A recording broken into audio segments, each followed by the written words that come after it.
ദൈവതിരുനാമത്തിന് മഹത്വം ഉണ്ടാവട്ടെ.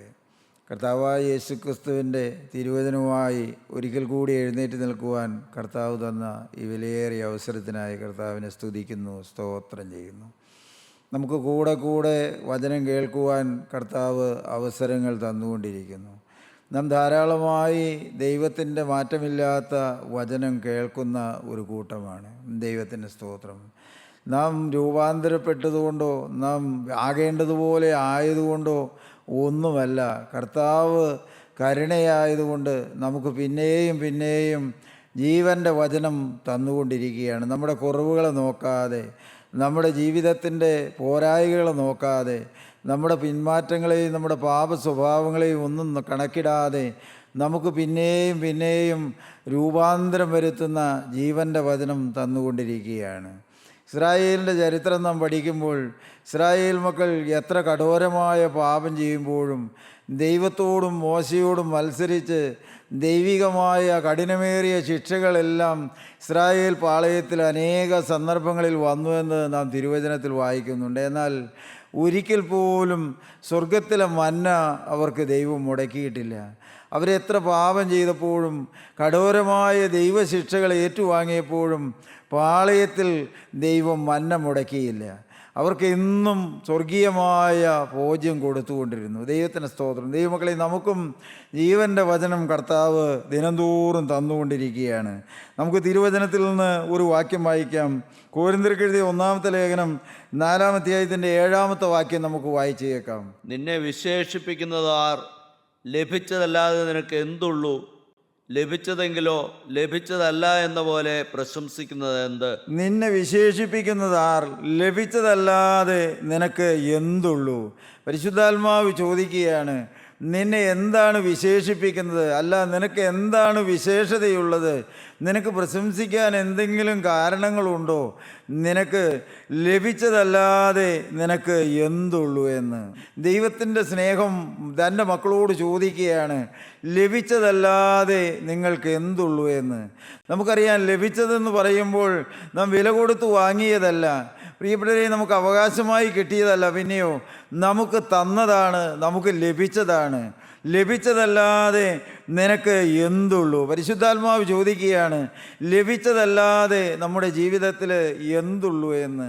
മനുഷ്യനിൽ നിന്ന് അനുഭവിക്കുന്നതെല്ലാം നമുക്ക് ലഭിച്ചതാണ്. നാം ആരും ഈ ഭൂമിയിലേക്ക് വന്നപ്പോൾ ഒന്നും കൊണ്ടുവന്നില്ല. യോബ് പറയും, ഞാൻ നഗ്നനായി ഭൂമിയിലേക്ക് വന്നു, നഗ്നനായി തന്നെ മടങ്ങിപ്പോകുമെന്ന്. ദൈവമക്കളെ, നാം ആരും ഈ ഭൂമിയിലേക്ക് വന്നപ്പോൾ ഒന്നും കൊണ്ടുവന്നവരല്ല. നാം വെറും കൈയായി വന്നവരാണ്. എന്നാൽ നമ്മുടെ ജീവിതയാത്രയിൽ ഇന്ന് നാം പുറകോട്ട് തിരിഞ്ഞു നോക്കുമ്പോൾ പലതും നമുക്ക് ലഭിച്ചു, പലതും നമുക്കുണ്ട്, പലതിൻ്റെയും അവകാശവും ഉടമസ്ഥാവകാശവും നമുക്കുണ്ട് എന്ന് അഭിമാനിക്കുന്നതാണ് മനുഷ്യ ജീവിതങ്ങൾ. ദൈവത്തിൻ്റെ ആത്മാവ് ചോദിക്കുകയാണ്, നിന്നെ വിശേഷിപ്പിക്കുന്നത് ആർ? ലഭിച്ചതല്ലാതെ നിനക്ക് എന്തുള്ളൂ എന്ന്. ദൈവത്തിന് ദൈവമക്കളെ, നമ്മുടെ ജീവിതത്തിലേക്ക് പുറകോട്ട് നോക്കണം. എന്തെല്ലാം എനിക്ക് ലഭിച്ചിട്ടുണ്ട് എന്ന്. ഈ ലോക ജീവിതത്തിൽ ഞാൻ ഈ ഭൂമിയിലേക്ക് വന്നപ്പോൾ കൊണ്ടുവന്നതല്ല, എന്നാൽ ഇന്നെനിക്ക് എന്തെല്ലാം ഉണ്ട് എന്ന്. ലഭിച്ചതല്ലാതെ നിനക്ക് എന്തുള്ളൂ? ലഭിച്ചതെങ്കിലോ ലഭിച്ചതല്ല എന്ന പോലെ പ്രശംസിക്കുന്നത് എന്ത്? മനുഷ്യനിന്ന് പലതും കിട്ടിക്കഴിയുമ്പോൾ, പലതും ഉണ്ടായിക്കഴിയുമ്പോൾ, പല നന്മകളും അനുഭവിക്കുമ്പോൾ, പ്രിയപ്പെട്ടവർ, ഇതെല്ലാം എൻ്റെ കഴിവുകൊണ്ട്, എൻ്റെ പ്രാപ്തി കൊണ്ട്, എൻ്റെ മിടുക്കുകൊണ്ട് ഉണ്ടായതാണ്, അല്ലെങ്കിൽ ഉണ്ടാക്കിയതാണ്, ഞാൻ സമ്പാദിച്ചതാണ്, എൻ്റെ അധ്വാനത്തിൻ്റെ നേട്ടം കൊണ്ടാണെന്നെല്ലാം മനുഷ്യൻ ചിന്തിച്ച്, മനുഷ്യൻ അഹങ്കരിച്ച് തന്നെ മറന്നു പോകുന്ന ഒരവസ്ഥയാണ് മനുഷ്യ ജീവിതത്തിൽ. ദൈവത്തിൻ്റെ സ്തോത്രം. 1 കൊരിന്ത്യർ 4-ാം വാക്യത്തിൻ്റെ ഒടുവിലത്തെ ഭാഗത്ത് രേഖപ്പെടുത്തി വെച്ചിട്ടുണ്ട്, ആരും ഒരുത്തിന് അനുകൂലമായും മറ്റൊരുത്തിന് പ്രതികൂലമായും തീർത്തു പോകാതിരിക്കേണ്ടതിന് തന്നെ. പരിശുദ്ധാത്മാവ് നാം അർപ്പിക്കുകയാണ്, ആർക്കും അനുകൂലമായും പ്രതികൂലമായും നമ്മുടെ ഹൃദയം ചീർത്തു പോകരുത് എന്ന്. ദൈവത്തിൻ്റെ സ്തോത്രം. നിനക്ക് ലഭിച്ചതല്ലാതെ എന്തുള്ളൂ? ലഭിച്ചതെങ്കിലോ ലഭിച്ചതല്ല എന്ന പോലെ പ്രശംസിക്കുന്നത് എന്ത്? ഇത്ര ക്ഷണത്തിൽ നിങ്ങൾ തൃപ്തന്മാരായി. ദൈവത്തിൻ്റെ സ്തോത്രം. പ്രിയപ്പെട്ടവരെ, മനുഷ്യൻ ഉള്ളതിലെല്ലാം അഹങ്കരിച്ച് സ്വയം പ്രശംസിച്ച് ജീവിക്കുന്ന ഒരു കാലയളവിലാണ് നാം ജീവിക്കുന്നത്.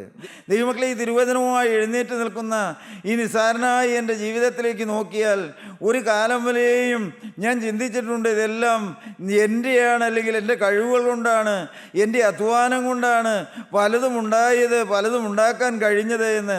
എന്നാൽ ദൈവമക്കളെ, യേശുക്രിസ്തുവിനെ എൻ്റെ കർത്താവും രക്ഷിതാവുമായി സ്വീകരിച്ച ആ നാളുകൾ മുതൽ എനിക്കറിയാം, ഇന്ന് ഞാൻ അനുഭവിക്കുന്നതും ഇന്നെനിക്കുള്ളതും ഇന്നെനിക്ക് എല്ലാ സുഖ സൗകര്യങ്ങളും ഉണ്ടെങ്കിൽ ദൈവമക്കളെ, അതെല്ലാം എനിക്ക് ലഭിച്ചതാണ്, എനിക്ക് ദൈവം തന്നതാണ്, എൻ്റെ ഒരു അധ്വാനവും കൊണ്ടല്ല എന്ന് ഇന്ന് ഞാൻ വാസ്തവമായും തിരിച്ചറിയുന്നുണ്ട്. കാരണം എൻ്റേതെന്ന് പറയാൻ ഈ ഭൂമിയിൽ ഒന്നും സ്വന്തമായിട്ടില്ല ദൈവമക്കളെ. ഇന്ന് എൻ്റേതെന്ന് പറയുന്നതെല്ലാം വിട്ട് നാളെ ഒരു ദിവസം നാം കടന്നു പോകേണ്ടതാണ്. ലഭിച്ചതല്ലാതെ നിനക്ക് എന്തുള്ളൂ? ലഭിച്ചതെങ്കിലോ ലഭിച്ചതല്ല എന്ന പോലെ പ്രശംസിക്കുന്നത് എന്ത്? നമുക്ക് ലഭിച്ചതിലോ നാം ആയിരിക്കുന്ന അവസ്ഥയിലോ നമുക്ക് ഉള്ളതിലോ ഒന്നും ഒരിക്കലും നമുക്ക് പ്രശംസിക്കാൻ ഇടവരരുത് എന്ന് പരിശുദ്ധാത്മാവ് നമ്മെ ഓർപ്പിക്കുകയാണ്. പ്രിയപ്പെട്ടവരെ, എന്താണ് നാം മനസ്സിലാക്കേണ്ടത്? മനുഷ്യൻ്റെ നിസാരത. മനുഷ്യൻ നിസാരനാണ്, മനുഷ്യൻ ഒന്നുമില്ലാത്തവനാണ്. മനുഷ്യൻ ഈ ഭൂമിയിൽ ജീവിച്ചിരിക്കുന്നത് ദൈവത്തിൻ്റെ കൃപയാണെന്ന് നാം ഓരോരുത്തരും മനസ്സിലാക്കിയാണ് ജീവിക്കേണ്ടത്. മനുഷ്യൻ്റെ നിസാരത, ദൈവത്തിൻ്റെ സ്തോത്രം, അല്ലെങ്കിൽ മനുഷ്യൻ്റെ നിസ്സഹായ അവസ്ഥ നമുക്ക് വായിച്ചു കേൾക്കാം. ശമൂവേൽ പ്രവാചകന്റെ 1-ാമത്തെ പുസ്തകം 20-ാം അധ്യായത്തിൻ്റെ 3-ാമത്തെ വാക്യം. ദാവീദ് പിന്നെയും അവനോട്, എന്നോട് നിനക്ക് പ്രിയമാകുന്നുവെന്നും നിന്റെ അപ്പൻ നല്ലവണ്ണം അറിയയാൽ യോനാഥാൻ ദുഃഖിക്കാതിരിക്കേണ്ടതിന് അവനിത് ഗ്രഹിക്കരുത് എന്ന് അവൻ വിചാരിക്കുന്നു. എന്നാൽ യഹോവയാണ്, നിന്നാണ്, എനിക്കും മരണത്തിനും മധ്യേ ഒരടി അകലം മാത്രമേ ഉള്ളൂ എന്ന് സത്യം ചെയ്തു പറഞ്ഞു. ദൈവത്തിൻ്റെ സ്തോത്രം. ദൈവമക്കളെ, ശൗൽ രാജാവിൻ്റെ കയ്യിൽ നിന്ന് രക്ഷ പ്രാപിക്കുവാൻ ദാവീദ് ഒളിച്ചു പാർക്കുന്ന കാലമാണ്. ശൗൽ രാജാവിൻ്റെ ഹൃദയത്തിൽ ഒരേ ഒരു ആഗ്രഹമേ ഉള്ളൂ, എങ്ങനെയും ദാവീദിനെ കൊല്ലണമെന്ന്. ദാവീദിനെ കൊല്ലണമെന്നുള്ള ഒരേ ചിന്തയോടെയാണ് ശൗൽ രാജാവ് ജീവിക്കുന്നത്. പലപ്പോഴും നാം വായിച്ചിട്ടുണ്ട്, ശൗൽ രാജാവ് ദാവീദിനെ ചുവരോട് ചേർത്ത് കുന്തം കൊണ്ട് കുത്താൻ ശ്രമിച്ചുവെന്ന്. ദാവീദിനു വലിയ ശത്രുവായി ശൗൽ രാജാവ് തീർന്നിരിക്കുകയാണ്. എന്നാൽ നാം മനസ്സിലാക്കുന്നുണ്ട്, നാം പഠിച്ചിട്ടുണ്ട്, ശൗൽ രാജാവിൻ്റെ മകനായ യോനാഥാൻ്റെ ഹൃദയം ദാവീദിൻ്റെ ഹൃദയത്തോട് പറ്റിച്ചേർന്നു എന്ന് തിരുവചനത്തിൽ രേഖപ്പെടുത്തി വെച്ചിട്ടുണ്ട്. ഈ ഒളിച്ചോട്ടത്തിലെല്ലാം ദാവീദ് യോനാഥാനെ കണ്ടുമുട്ടുന്നുണ്ട്, അവർ തമ്മിൽ ആശയവിനിമയം നടത്തുന്നുണ്ട്. ഒരു സന്ദർഭത്തിൽ ദാവീദിനെ അന്വേഷിച്ച് ശൗൽ രാജാവ് ആളുകളെ വിട്ട് ആ അന്വേഷണത്തിൻ്റെ ഇടയിൽ ഇരിക്കുമ്പോഴാണ് യോനാഥാനോട് ദാവീദ് പറയുന്നത്, എനിക്കും മരണത്തിനും മധ്യേ ഒരടി അകലം മാത്രമേ ഉള്ളൂ എന്ന്. ഞാൻ നിസ്സഹായനാണ്, എൻ്റെ ആയുസ് എപ്പോൾ വേണമെങ്കിലും തീർന്നു പോകാം, മരണവും ഞാനുമായി ഒരടി അകലം മാത്രമേ ഉള്ളൂ എന്ന്. ഞാൻ എപ്പോഴും മരണത്തെ മുന്നിൽ കണ്ടുകൊണ്ടാണ് ജീവിക്കുന്നത് എന്ന് ദാവീദ് യോനാഥാനോട് പറയുകയാണ്. നിന്റെ അപ്പൻ എപ്പോൾ വേണമെങ്കിലുമല്ല കൊല്ലാം, ശൗൽ രാജാവിൻ്റെ കുന്തം കൊണ്ട് ഞാൻ മരിക്കുകയുള്ളൂ.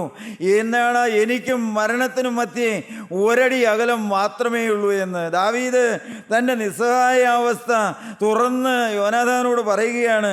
എനിക്കും മരണത്തിനും മധ്യേ ഒരടി അകലം മാത്രമേ ഉള്ളൂ എന്ന്.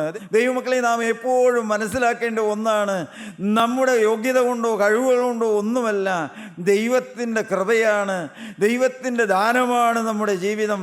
ദൈവമക്കളെ, മരണം ദാവീദ് പറഞ്ഞതുപോലെ ഒരടി അകലം മാത്രമേ ഉള്ളൂ എന്ന്. എപ്പോഴും നമ്മെ പിൻപറ്റുന്ന ഒന്നാണ് മരണമെന്ന് നമുക്കെല്ലാവർക്കും തിരുവചനത്തിൽ നാം വായിച്ചിട്ടുണ്ട്, നാം പഠിച്ചിട്ടുണ്ട്. മരണം നമ്മുടെ പിന്നാലെയുണ്ട് എന്ന്. ദൈവമക്കളെ, 39-ാം സങ്കീർത്തനത്തിൻ്റെ 4, 5, 6 വാക്യങ്ങൾ നമുക്ക് വായിച്ചു കേൾക്കാം. 39-ാം സങ്കീർത്തനത്തിൻ്റെ 4, 5, 6 വാക്യങ്ങൾ. യഹോവേ, എൻ്റെ അവസാനത്തെയും എൻ്റെ ആയുസ് എത്ര എന്നതിനെയും എന്നെ അറിയിക്കണമേ. ദൈവത്തിൻ്റെ സ്തോത്രം. സങ്കീർത്തനക്കാരൻ പ്രാർത്ഥിക്കുകയാണ്, യഹോവേ, എൻ്റെ ആയുസ് എത്രയെന്നതിനെ എന്നെ ഒന്ന് അറിയിക്കണമേ എന്ന്. ദൈവത്തിൻ്റെ സ്തോത്രം. വായിച്ചോ. ഞാൻ എത്ര ക്ഷണികനെന്ന് ഞാൻ അറിയുമാറാകട്ടെ. ഇതിനു വേണ്ടിയാണ് എൻ്റെ ആയുസ് എത്രയെന്ന് അറിയിക്കുന്നത്. ഞാൻ എത്ര ക്ഷണികനാണ്, ഞാൻ എത്ര നിസാരനാണ്, എൻ്റെ ആയുസ് എത്ര ക്ഷണികമാണ് ഈ ഭൂമിയിലെന്ന് ഞാനൊന്ന് അറിയുവാൻ വേണ്ടിയാണ്. വായിക്കാം. ഇതാ, നീ എൻ്റെ നാളുകളെ 4 വിരൽ നീളമാക്കിയിരിക്കുന്നു. ഇതാ നീ എൻ്റെ നാളുകളെ 4 വിരൽ നീളമാക്കിയിരിക്കുന്നു. എൻ്റെ ആയുസ് നിന്റെ മുമ്പാകെ ഏതുമില്ലാത്തതുപോലെ ഇരിക്കുന്നു. എൻ്റെ ആയുസ് ദൈവമേ നിന്റെ തിരുമുമ്പാകെ ഏതുമില്ലാത്തതുപോലെ ഇരിക്കുന്നു. ഞാനൊരു ക്ഷണികനാണ്, ഞാനൊരു നിസ്സാരനാണ് എന്ന്. ദൈവത്തിന് സ്തോത്രം. 89-ാം സങ്കീർത്തനത്തിൻ്റെ 48-ാമത്തെ വാക്യം നമുക്ക് വായിക്കാം. നമ്മുടെ ആയുസ് എല്ലാം ക്ഷണികമാണ്, മരണം നമ്മുടെ പിന്നാലെയുണ്ട്, എപ്പോൾ വേണമെങ്കിലും തീർന്നു പോകാവുന്നതാണ് നമ്മുടെ ഓരോരുത്തരുടെയും ജീവിതമെന്ന് തിരുവചനം നമ്മെ ഓർപ്പിക്കുകയാണ്. ജീവിച്ചിരുന്ന് മരണം കാണാതെ ഇരിക്കുന്ന മനുഷ്യനാർ? ജീവിച്ചിരുന്ന് മരണം കാണാതെ ഇരിക്കുന്ന മനുഷ്യനാർ? തന്റെ പ്രാണനെ പാതാളത്തിന്റെ കയ്യിൽ നിന്ന് വിടുവിക്കുന്നവനും ആരുള്ളൂ? തൻ്റെ പ്രാണനെ പാതാളത്തിന്റെ കയ്യിൽ നിന്ന് വിടുവിക്കാൻ ആരുള്ളൂ? അതിന് ശക്തിയുള്ളവൻ ആരുള്ളൂ എന്ന് 90-ാം സങ്കീർത്തനത്തിന്റെ 10-ാമത്തെ വാക്യം കൂടി വായിക്കാം. ഞങ്ങളുടെ ആയുഷ്കാലം 70 സംവത്സരം. മോശ പ്രാർത്ഥിക്കുകയാണ്, ഞങ്ങളുടെ ആയുഷ്കാലം 70 സംവത്സരം. ഏറെയായാൽ 80 സംവത്സരം. ഏറെ ആയാൽ അത് 80 സംവത്സരം. അതിന്റെ പ്രതാപം പ്രയാസവും ദുഃഖവും അത്രേ. അതിന്റെ പ്രതാപം പ്രയാസവും ദുഃഖവും അത്രേ. അത് വേഗം തീരുകയും അത് വേഗം തീരുകയും ഞങ്ങൾ പറന്നു പോവുകയും ചെയ്യുന്നു. ദൈവത്തിന് സ്തോത്രം. ദൈവമക്കളെ, മോശ പ്രാർത്ഥിക്കുകയാണ്, ഞങ്ങളുടെ ആയുസ് 70 80 അതിൻ്റെ പ്രതാപം ദുഃഖവും പ്രയാസമുള്ളതാണ്, അത് വേഗം തീർന്നു പോവുകയും ഞങ്ങൾ പറന്നു പോവുകയും ചെയ്യുമെന്ന്. നമ്മുടെ കാര്യമാണ്, ഈ തിരുവചനം കേൾക്കുന്ന എൻ്റെയും നിങ്ങളുടെയും കാര്യമാണ്. നമ്മുടെ ആയുസ് ക്ഷണികമാണ്, അത് വേഗം തീർന്നു പോകുന്നതാണ്, നാം പറന്നു പോകേണ്ടവരാണ്. ദൈവമക്കളെ, ദാവീദ് അതാണ് പറഞ്ഞത്, എനിക്കും മരണത്തിനും മധ്യേ ഒരടി അകലം മാത്രമേ ഉള്ളൂ എന്ന്. വായിക്കാം നമുക്ക് 103-ാം സങ്കീർത്തനത്തിൻ്റെ 14-ാമത്തെ വാക്യം വായിക്കാം. മനുഷ്യൻ്റെ നിസാരതയാണ് നാം വായിക്കുന്നത്, മനുഷ്യൻ്റെ ഒന്നുമില്ലായ്മ, മനുഷ്യൻ്റെ ആയുസിൻ്റെ ക്ഷണികത്വം വായിക്കാം. അവൻ നമ്മുടെ പ്രകൃതി അറിയുന്നു. ദൈവത്തിന് സ്തോത്രം. ദൈവമക്കളെ, അവൻ നമ്മുടെ പ്രകൃതി അറിയുന്നു. ആര്? നിത്യനായ ദൈവം എൻ്റെയും നിങ്ങളുടെയും തൻ്റെ കൈപ്പണിയായ മനുഷ്യൻ്റെ പ്രകൃതി അറിയുന്നു. നാം പൊടിയെന്ന് അവൻ ഓർക്കുന്നു. ദൈവം ഓർക്കുകയാണ്, എന്ത്? ഞാനും നിങ്ങളും ഒരു പൊടിയാണ്, അവൻ എന്തുള്ളൂ എന്ന്. നാം പൊടി എന്ന് അവൻ ഓർക്കുന്നു.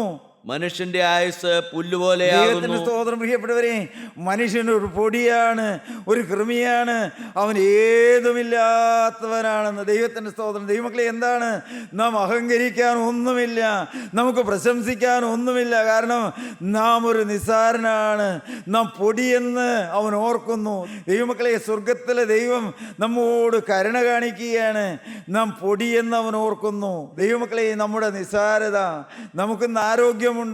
പ്രിയപ്പെട്ടവരെ, ഈ ഭൂമിയിലെല്ലാം നമുക്കുണ്ട്, എന്നാൽ നാം എപ്പോൾ വേണമെങ്കിലും ഇവിടുന്ന് കടന്നു പോകാവുന്നവരാണ്.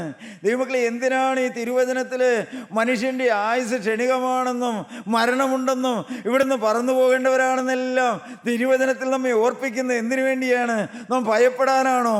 മരണത്തെ ഭയപ്പെടാനാണോ? ഒരിക്കലുമല്ല ദൈവമക്കളെ. പിന്നെയോ, ഞാനും നിങ്ങളും ഈ മരണത്തെ അഭിമുഖീകരിക്കേണ്ടവരാണെന്ന് തിരുവചനം നമ്മെ ഓർപ്പിക്കുമ്പോൾ നമുക്ക് ഭയം കൂടാതെ മരണത്തെ അഭിമുഖീകരിക്കാനുള്ള ഒരുക്കം പ്രാപിക്കാനാണ്. ദൈവമക്കളെ, അനേകരും ഭയത്തോടും വ്യാകുലതയോടും നെടുവീർപ്പോടും ഈ ഭൂമിയിൽ നിന്ന് കടന്നു പോകുമ്പോൾ ദൈവത്തിൻ്റെ പൈതലേ, നിന്നെ ഈ തിരുവചനം ഓർപ്പിക്കുകയാണ്. മകനേ, നീ ഒരുങ്ങിക്കൊള്ളുക, നീ കാത്തിരുന്നു കൊള്ളുക. യേശുക്രിസ്തു നിന്നെ വിളിക്കുന്ന ഒരു ദിവസമുണ്ട്. ദൈവത്തിന് സ്തോത്രം. ഈ തിരുവചനം നമുക്ക് കൂടെ കൂടെ തരുന്നതിനാ ദൈവമക്കളെ, നമ്മളെ രൂപാന്തരപ്പെടുത്താനാ, നമ്മെ ആത്മാവിൽ ധൈര്യപ്പെടുത്താനാ, നമ്മെ പുതുക്കി മെനയാനാ, നമ്മുടെ സ്വഭാവം മാറ്റാനാണ്. പ്രിയപ്പെട്ടവരെ, എന്തിനു വേണ്ടി? ഇവിടമല്ല നമ്മുടെ ശാശ്വതമായ വാസം. നമുക്ക് വേണ്ടി ഒരു ശാശ്വത ഭവനം ഒരുക്കുന്നുണ്ട്. നാം പറന്നു പോകുന്ന ഒരു ദിവസമുണ്ട്. എൻ്റെ ദൈവത്തിൻ്റെ സ്തോത്രം. മനുഷ്യൻ്റെ നിസ്സാരത, മാനുഷികമായ ബലഹീനത, അത് എല്ലാ മനുഷ്യർക്കും കാണും, ഒരളവിലല്ലെങ്കിൽ മറ്റൊരളവിൽ. പ്രിയപ്പെട്ട ദൈവത്തോടുകൂടെ ജീവിക്കുന്നവർക്കും മാനുഷികമായ ബലഹീനതകൾ മനുഷ്യ ജീവിതത്തിലുണ്ട്. നമുക്ക് വായിക്കാം. മത്തായിയുടെ സുവിശേഷം 26-ാം അധ്യായത്തിന്റെ 40-ാമത്തെ വാക്യം നമുക്ക് വായിച്ചേക്കാം.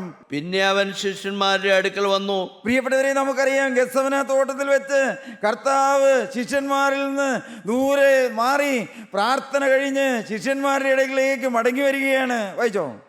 അവർ ഉറങ്ങുന്നത് കണ്ട് പത്രോസിനോട്, പ്രിയപ്പെട്ടവരെ, കർത്താവ് അവരോട് പറഞ്ഞത് നിങ്ങൾ ഉണർന്നിരുന്ന് പ്രാർത്ഥിപ്പീനെന്ന് പറഞ്ഞിട്ടാണ് പോയെന്നാൽ യേശു മടങ്ങി വന്ന് നോക്കുമ്പോൾ അവർ ഉറങ്ങുകയാണ്.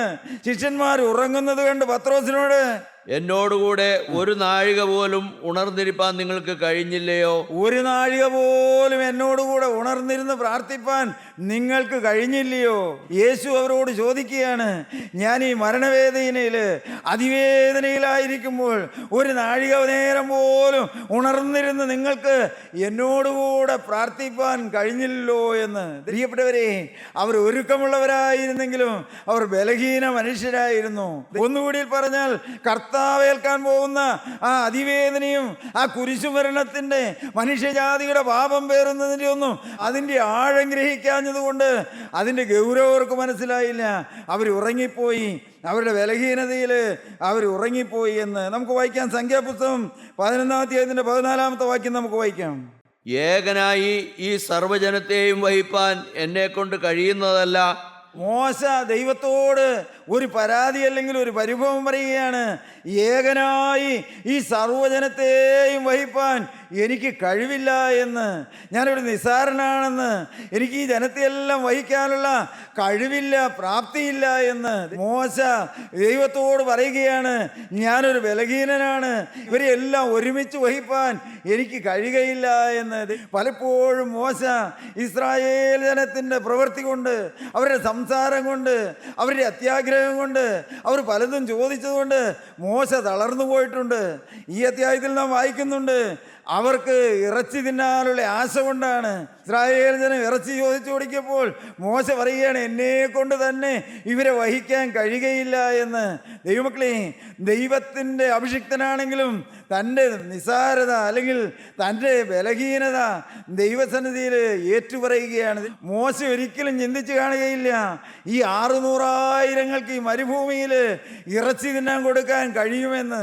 ഞാൻ ആ ഭാഗമൊന്നും വായിക്കുന്നില്ല. മോശ ചോദിക്കുന്നുണ്ട്, ഈ ജനത്തിനെല്ലാം മാംസം കൊടുക്കുവാൻ കടലിലെ മത്സ്യം മുഴുവൻ പിടിച്ചു കൂട്ടുമോ?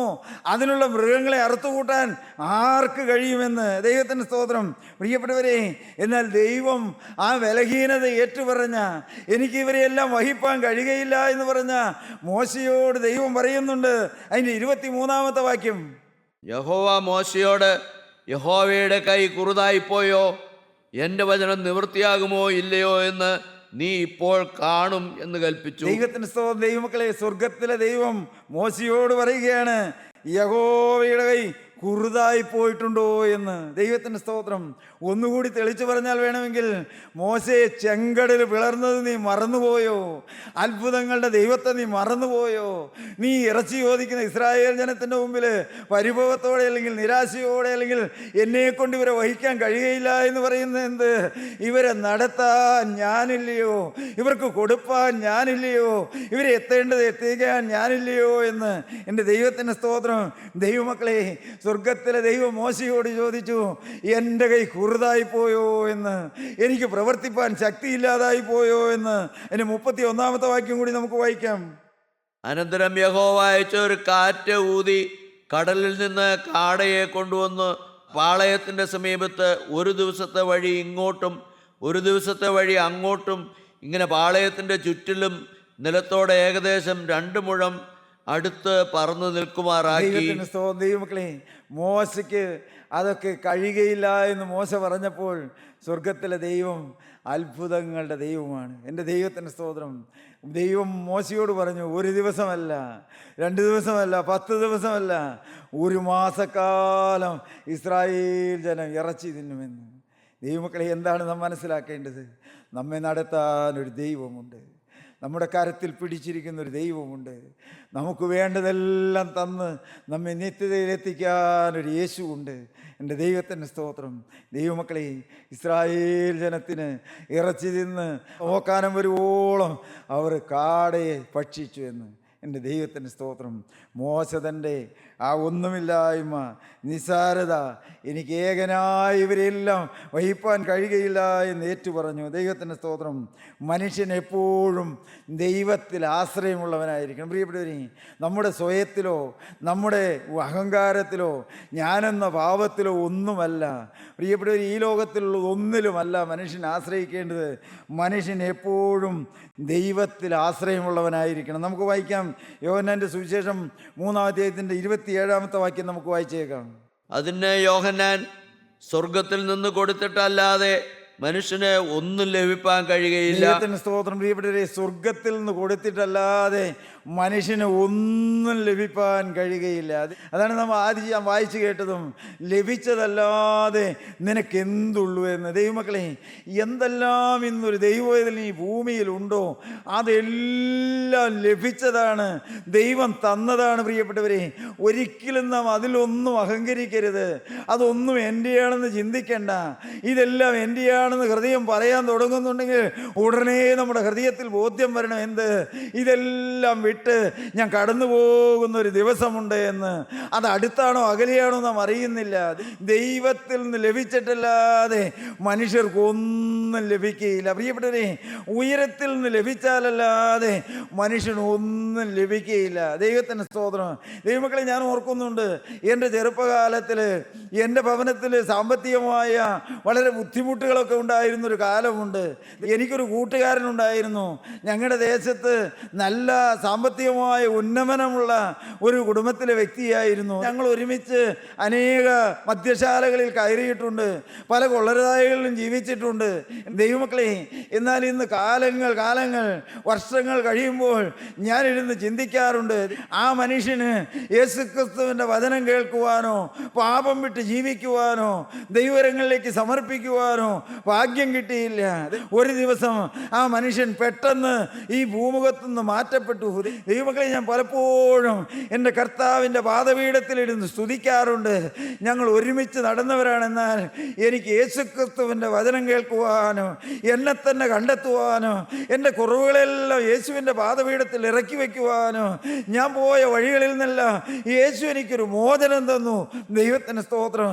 ദൈവമക്കളെ, ഞാൻ നിങ്ങളോട് പറയട്ടെ, എൻ്റെ ദൈവത്തിൻ്റെ സ്തോത്രം, ഞാൻ യേശുക്രിസ്തുവിൻ്റെ കൃപയിൽ ചാരി നിന്നുകൊണ്ട് പറയട്ടെ, ഒരു കാലത്ത് എനിക്ക് എന്തെല്ലാം പോരായ്കയുണ്ടായിരുന്നുവെന്ന്, എന്തെല്ലാം കുറവുണ്ടായിരുന്നുവെന്ന് ഞാൻ ചിന്തിച്ചിട്ടുണ്ടോ? അല്ല, എൻ്റെ സ്വന്തക്കാർ ചിന്തിച്ചിട്ടുണ്ടോ? ദൈവമക്കളെ, ഞാൻ നിങ്ങളോട് പറയട്ടെ, യേശുക്രിസ്തു ഇന്ന് എനിക്ക് ഉപജീവനത്തിനുള്ളതെല്ലാം തന്നിട്ടുണ്ട്. ഈ ഭൂമിയിൽ ഒരു മനുഷ്യന് വേണ്ട എല്ലാ ഐശ്വര്യങ്ങളും നന്മകളും എൻ്റെ കർത്താവ് എനിക്ക് തന്നിട്ടുണ്ട്.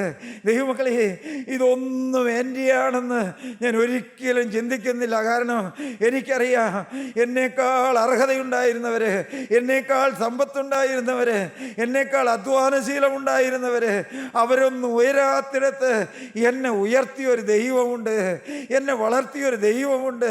ദൈവമക്കളെ, ഞാൻ നന്ദിയോടെ എൻ്റെ യേശുവിനെ സ്തുതിച്ചുകൊണ്ടാണ് പറയുന്നത്, എൻ്റെ യേശു തന്നതല്ലാതെ എൻ്റെ ജീവിതത്തിൽ ഒന്നുമില്ല എന്ന്. എൻ്റെ ദൈവത്തിന് സ്തോത്രം.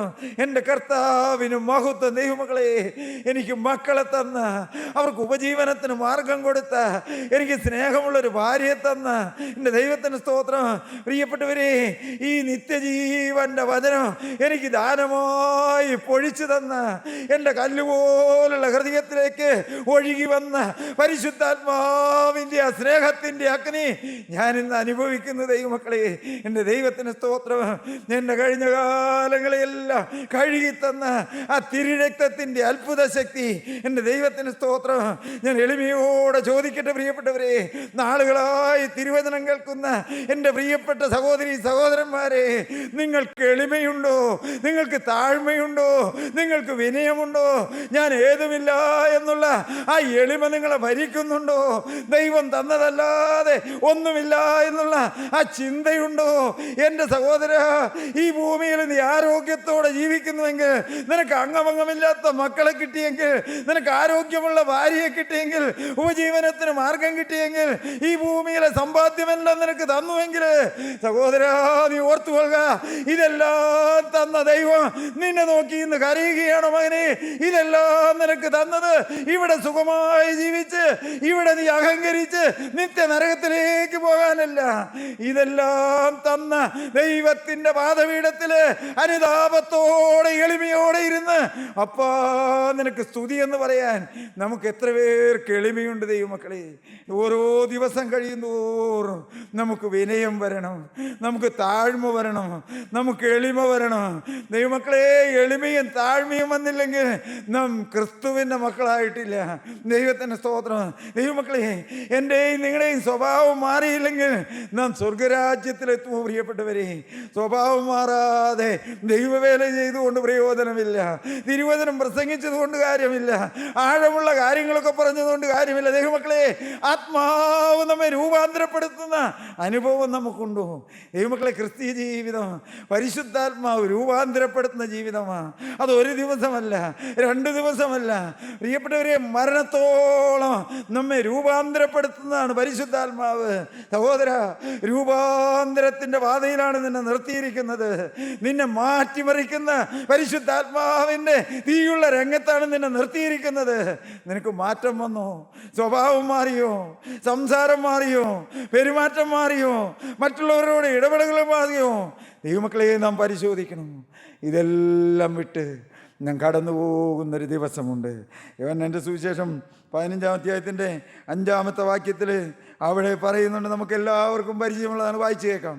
ഞാൻ മുന്തിരിവള്ളിയും നിങ്ങൾ കൊമ്പുകളുമാകുന്നു. ഒരുത്തൻ എന്നിലും ഞാൻ അവനിലും വസിക്കുന്നുവെങ്കിൽ അവൻ വളരെ ഫലം കായ്ക്കും. ദൈവത്തിന് സ്തോത്രം. കർത്താവ് പറയാണ്, ഞാൻ മുന്തിരിവള്ളിയും നിങ്ങൾ കൊമ്പുകളുമാണ്.